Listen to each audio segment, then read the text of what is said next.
हे बघा campus auto switch लावलेला आहे 3 लाईटवाला. सध्या मोटर ऑन चालू आहे, म्हणजे मोटर चालू आहे आपली. कनेक्शन या प्रकारचे करायचे आर, वाय आणि बी हे जे जोडलेलं आहे मी.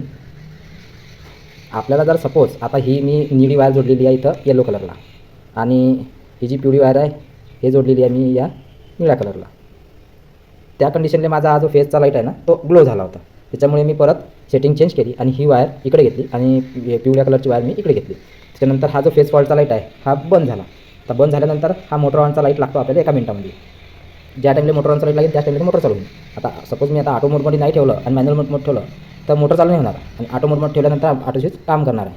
आता या कंडिशनमध्ये काही लोक म्हणतात मोटर चालू असताना मोटर आपण बंद करायची आहे, तर मग त्यासाठी आपल्याला हे बटन मॅन्युअलवरती न्यावं लागते. आता मोटर आपण हातानं बंद करू शकतो. हे बघा मोटर बंद झाली. आता आपल्याला जर ऑटो मोडवर लावायचं आहे तर सिम्पली ऑटो मोडवर घेऊन जावं लागेल, बरोबर. आता हे कनेक्शन प्रॉपरली. आता सपोज या कंडिशनमध्ये मॅन्युअलवरती जर मोटर चालू होत असेल, बरोबर, म्हणजे बंद नसेल पडत, मॅन्युअलवरती मोटर बंद नाही पडत, अशा कंडिशनला या रिलेचा प्रॉब्लेम असतो. हा जो थर्मल रिले आहे हा मोटरचा टेम्परेचर डिटेक्ट करते पूर्णच पूर्ण. आता मॅन्युअलवरती नेल्यानंतर या स्विचमधलं कनेक्शन होत नाही, बरोबर. या स्विचमधलं कनेक्शन झालेलं आहे, म्हणजे या पॉईंटमधलं आणि या पॉईंटमधलं कनेक्शन झालेलं आहे. पण या आणि या 93 आणि 94 नंबरमधल्या पॉईंटचं कनेक्शन झालेलं नाही आहे या कंडिशनमध्ये मॅन्युअल असताना. तर त्या कंडिशनला मोटर बंद पडायलाच पाहिजे. जर सपोज मोटर बंद नसेल पडत तर या रिलेचा प्रॉब्लेम आहे. आपल्याला या ठिकाणी रिले चेंज करायचा आहे.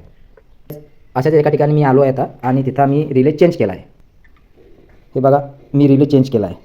हा जो रिले होता हा प्रॉब्लेम देत होता मला, त्याच्यामुळे न्यू आणून फिट करावं लागला आणि हे सगळं व्यवस्थित चालायला लागलं. हे बघा जस्ट. आणि एक ओल्ड पण होता यांच्याकडे, त्यांचं पण चेंज केलं पण नाही, फरक नाही पडला. तो जुना होता त्याच्यामुळे ते चालूच नाही झालं. परत त्यांनी नवीन आणला आणि मग बसून ओके झालं. हे बघा परत एकदा तुम्ही बघू शकता.